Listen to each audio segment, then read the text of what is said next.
Hello everyone, this is Coffee12 or the Tutorial Modeler, and today I have a quick tutorial on how to install War Thunder user skins. So you have a vehicle that you want to put the skin on. Great. Now go on live.warthunder.com, find the skin that you want to put on, click download. While that is downloading, go back to War Thunder, click customization, click this button right here. It will create a folder in the user skins. Now this has finished downloading.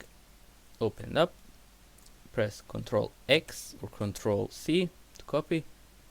Find your War Thunder folder. It's under Steam Apps and Common here for me. Find user skins and the template that of the vehicle. Press Ctrl V, replace the files. It's important to replace the files. And now we wait.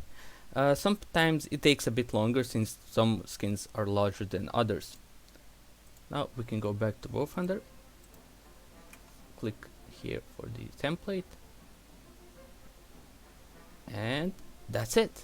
You've successfully installed a skin. Congrats. That's about it. Thank you for watching and goodbye.